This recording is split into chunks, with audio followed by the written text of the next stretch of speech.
E o GE se manifestou publicamente após soltarem a informação falsa de que Gabigol não estaria mais apto a jogar pelo Flamengo e por qualquer outro time, que ele estaria novamente suspenso do futebol. E também, meus amigos, nós temos o seguinte, cara, o Flamengo vai tomar um chapéu do São Paulo na negociação por Marcos Antônio. E também o presidente do Zenit zoou o Marcos Braz após o mesmo errar o nome e confundi-lo com o ex-presidente da Rússia. Fala comigo, Rubro Negro, tô trazendo aqui pra vocês as últimas informações do Mengão. Aqui nessa noite de sexta-feira já vai começando o vídeo deixando o seu like, se inscrevendo no canal e também acionando o sino de notificação pra dar aquela moral pro canal. E meus amigos, sem mais delongas, já vamos começar pela informação do Marcos Braz sendo zoado, que é o seguinte. O Marcos Braz, em live, eu trouxe para vocês aqui um momento até, nos vídeos anteriores, ele foi falar da negociação do Claudinho e ele confundiu o presidente do Zenit com o ex-presidente da Rússia, que é Alexander Medvedev, é o presidente do Zenit, ele confundiu com Dmitry Medvedev, que é o ex-presidente da Rússia. E depois desse acontecido, muitos sites zoaram o Marcos Braz e agora o próprio presidente do Zenit zoou o Marcos Braz. O que ele falou? Ele falou, pô, se ele não sabe nem o meu nome, será que ele sabe mesmo quem que é o Claudinho? Que é o jogador que o Mengão tá querendo buscar já faz tempo, ele zoou. Já que ele não sabe nem o nome do presidente do clube que ele tá negociando, ele sabe mesmo quem é o Claudinho, ele não tá confundindo o Claudinho com algum outro jogador? O presidente do Zenit meteu essa, cara, zoou o Marcos Braz em rede nacional. E agora mudando de assunto e falando do pedido de desculpas do GE. Meus amigos, é o seguinte, eu vou até colocar aqui na tela para vocês, né? Calma lá, apenas um momento. Aqui, matéria do GE. E eles pediam desculpas pro Gabigol, ó, dia 19, meio-dia e 47. Eles pediam desculpa para o Gabigol. Aqui mais para baixo, aqui eles estão basicamente explicando o que aconteceu, né? Decidiu impugnar painel de efeito, ó.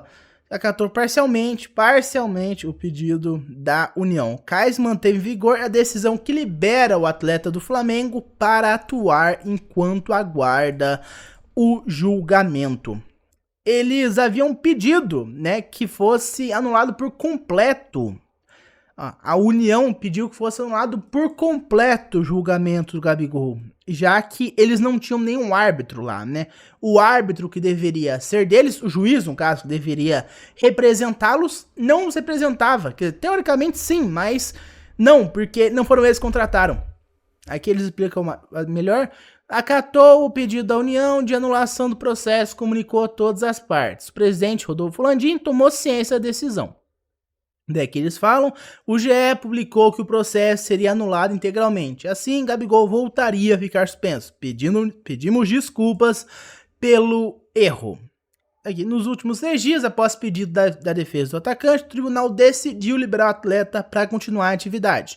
A alegação, justa essa alegação aqui, completamente justa, é de que o jogador não poderia ter sua carreira prejudicada por uma questão técnica do julgamento. Seria idiota, seria um absurdo o Gabigol parar de jogar porque a parte contrária a ele não seguiu os procedimentos. Ele ser prejudicado por um erro da parte contrária dele, sabe? Seria algo absurdo.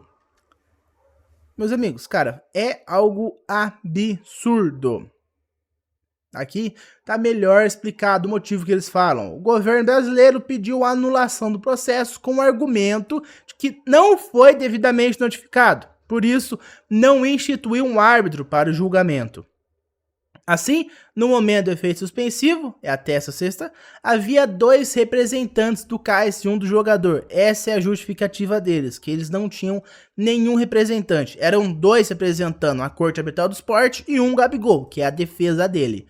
Com a anulação, os 2 árbitros indicados pelo tribunal, aqui o nome de ambos, renunciaram. Que é o seguinte, eles não indicaram um árbitro para defendê-los, para defender os seus interesses, que no caso seria que a pena do Gabigol fosse mantida, e eles usaram isso como argumento, e isso foi acatado. Assim, um desses dois aqui, é o árbitro do CAIS, que era o presidente da mesa, e outro era o árbitro que foi indicado para representá-los. Não foi indicado por eles, mas que foi indicado para representar a União, porque eles não indicaram. Então teve que ser um indicado. E um desses dois aí foram indicados. Então é basicamente essa a situação do Gabigol. O GE pediu desculpas para o Gabigol. E agora, outra aqui, voltando, né? Só que essa aqui é a do Marcos Antônio, galera. O chapéu que o Flamengo tá tomando, mudando de assunto. São Paulo acerta detalhes e fica perto de contratar Marcos Antônio. Ó, o Tricolor vai fechar empréstimo com opção de compra. Aqui, eles falam, basicamente, o São Paulo está muito perto de acertar a contratação de Marcos Antônio da Lazio. As negociações avançaram hoje e devem ser concluídas nesse fim de semana. Restam trocas de documentos e a assinatura do contrato. Então, meus amigos, parece que o Mengão vai tomar um chapéu do São Paulo e assim como na negociação do Luiz Henrique, que o Botafogo atravessou a negociação e trouxe o Luiz Henrique, o Mengão vai perder o Marcos Antônio para o São Paulo. O Tricolor tinha a disputa do Mengão, mas deve levar. A tendência é de que Marcos Antônio assine um contrato de empréstimo até o meio do ano que vem, com opção de compra por metas estipuladas. Aqui, o detalhe mais importante, pesou nas negociações a vontade do jogador.